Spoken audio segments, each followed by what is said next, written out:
साथी ऐसे भी हैं जो कभी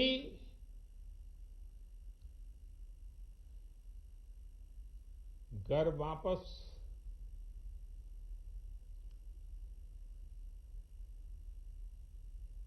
लौट ही नहीं आ पाए। उन्होंने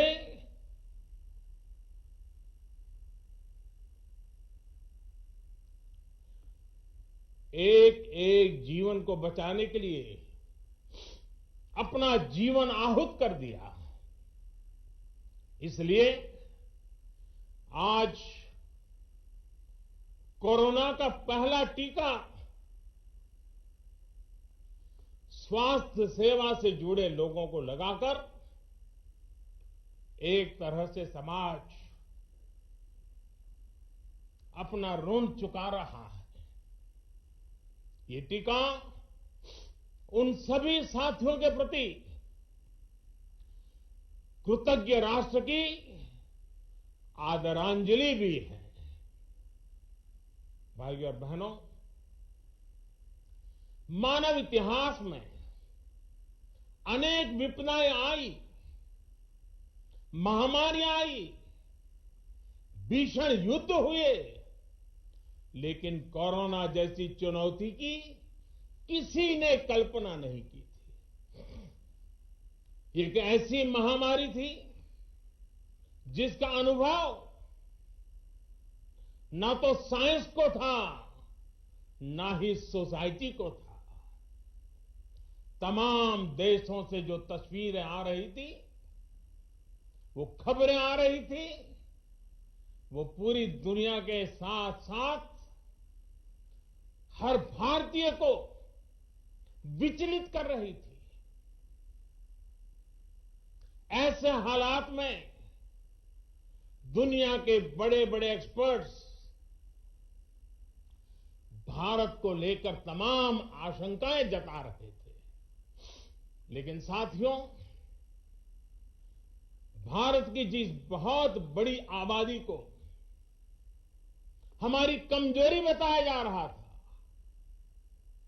उसको ही हमने अपनी ताकत बना दिया। भारत ने संवेदनशीलता और सहभागिता को लड़ाई का आधार बनाया। भारत ने 24 घंटे सतर्क रहते हुए, हर घटनाक्रम पर नजर रखते हुए सही समय पर सही फैसले लिए। 30 जनवरी को भारत में कोरोना का पहला मामला मिला, लेकिन इसके 2 सप्ताह से भी पहले भारत एक हाई लेवल कमिटी बना चुका था। पिछले साल आज का ही दिन था जब हमने बाकायदा सर्वेलांस शुरू कर दिया था। 17 जनवरी 2020 वो तारीख थी जब भारत ने अपनी पहली एडवाइजरी जारी कर दी थी। भारत दुनिया के उन पहले देशों में से था जिसने अपने एयरपोर्ट पर यात्रियों की स्क्रीनिंग शुरू कर दी थी।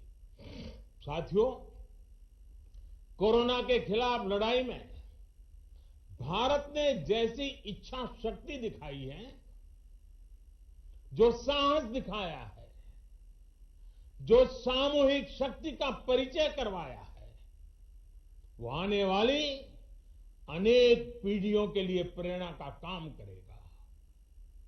याद कीजिए, जनता कर्फ्यू कोरोना के विरुद्ध हमारे समाज के संयम और अनुशासन का भी परीक्षण था, जिसमें हर देशवासी सफल हुआ। जनता कर्फ्यू ने देश को मनोवैज्ञानिक रूप से लॉकडाउन के लिए तैयार किया। हमने ताली, थाली और दिया जलाकर देश के आत्मविश्वास को ऊंचा रखा। साथियों, कोरोना जैसे अनजान दुश्मन जिसके एक्शन रिएक्शन को बड़े बड़े सामर्थ्यवान देश नहीं भांप पा रहे थे, उसके संक्रमण को रोकने का सबसे प्रभावी तरीका ही यही था कि जो जहां है वो वहीं रहे। इसलिए देश में लॉकडाउन का फैसला भी किया गया। ये निर्णय आसान नहीं था। इतनी बड़ी आबादी को घर के अंदर रखना असंभव है, इसका हमें एहसास था। और यहां तो देश में सब कुछ बंद होने जा रहा था, लॉकडाउन होने जा रहा था। इसका लोगों की रोजी रोटी पर क्या प्रभाव पड़ेगा, अर्थव्यवस्था पर क्या प्रभाव पड़ेगा, इसका आकलन भी हमारे सामने था। लेकिन देश ने जान है तो जहान है के मंत्र पर चलते हुए प्रत्येक भारतीय का जीवन बचाने को सर्वोच्च प्राथमिकता दी। और हम सभी ने ये देखा है कि कैसे तुरंत ही पूरा देश, पूरा समाज इस भावना के साथ खड़ा हो गया। अनेकों बार छोटी छोटी लेकिन महत्वपूर्ण चीजों की जानकारी देने के लिए मैंने भी अनेक बार देशवासियों के साथ सीधा संवाद किया। एक तरफ जहां गरीबों को मुफ्त भोजन की व्यवस्था की गई, तो वहीं दूध, सब्जी, राशन, गैस, दवा ऐसी जरूरी चीजों की सुचारू आपूर्ति सुनिश्चित की गई। देश में व्यवस्थाएं ठीक से चले, इसके लिए गृह मंत्रालय ने 24/7 कंट्रोल रूम शुरू किया, जिस पर हजारों कॉल्स का जवाब दिया गया, लोगों को समाधान दिया गया।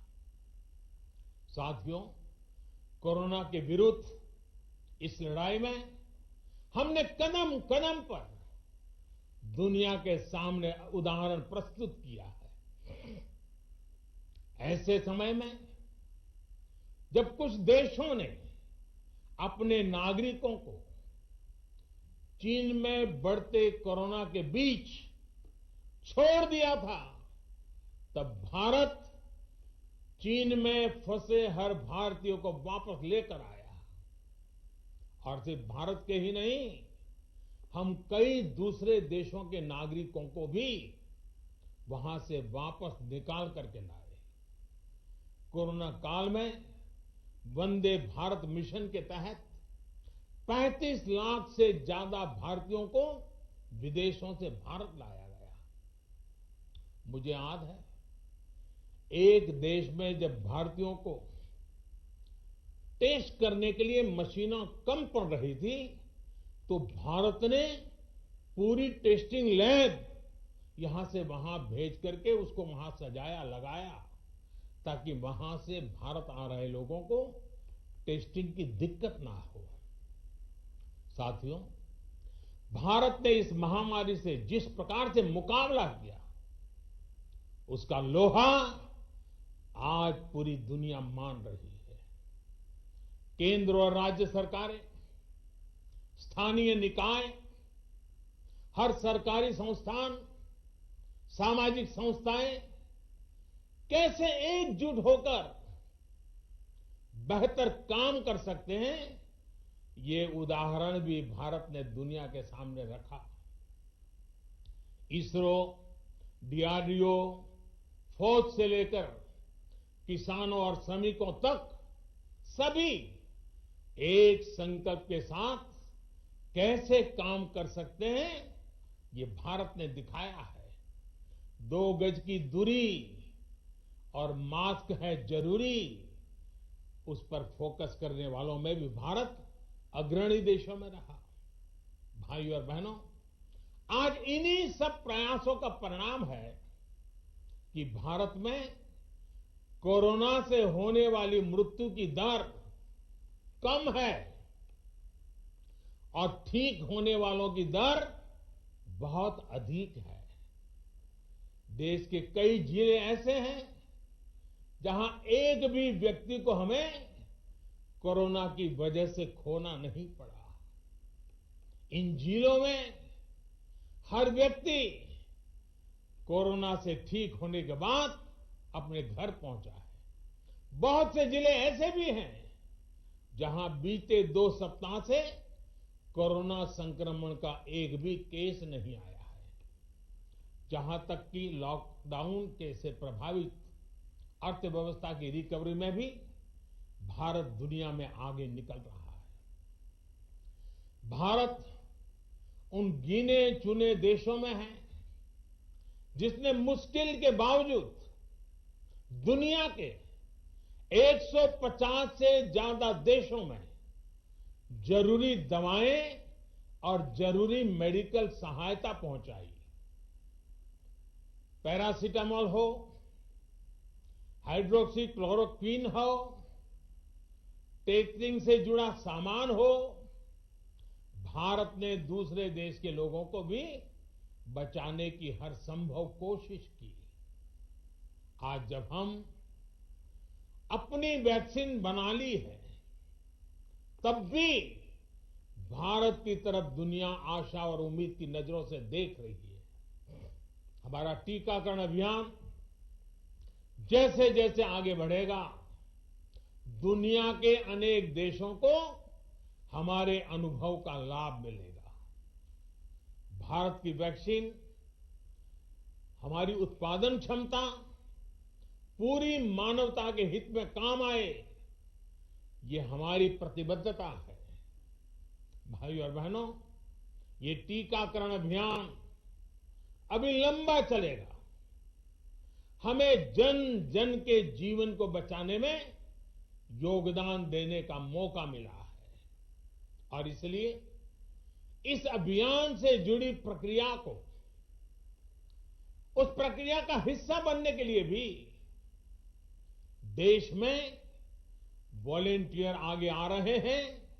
मैं उनका स्वागत करता हूं और भी अधिक वॉलेंटियर्स को मैं अपना समय इस सेवा कार्य में जोड़ने के लिए जरूर आग्रह करूंगा। हां, जैसा मैंने पहले कहा, मास्क, 2 गज की दूरी और साफ सफाई ये टीके के दौरान भी और बाद में भी जरूरी रहेंगे।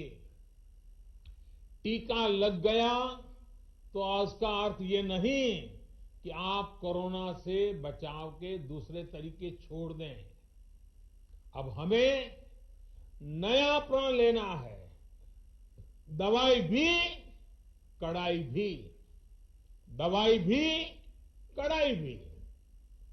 आप सभी स्वस्थ रहें, इसी कामना के साथ इस टीकाकरण अभियान के लिए पूरे देश को बहुत बहुत शुभकामनाएं देता हूं।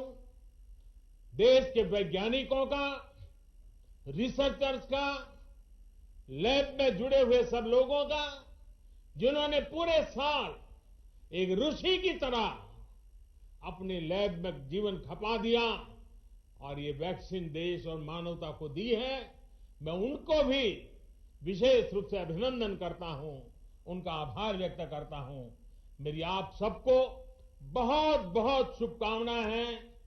आप जल्द इसका लाभ उठाएं, आप भी स्वस्थ रहें, आपका परिवार भी स्वस्थ रहें, पूरी मानव जात इस संकट की घड़ी से बाहर निकले और स्वस्थता हम सबको प्राप्त हो। इसी एक कामना के साथ आप सबका बहुत बहुत धन्यवाद।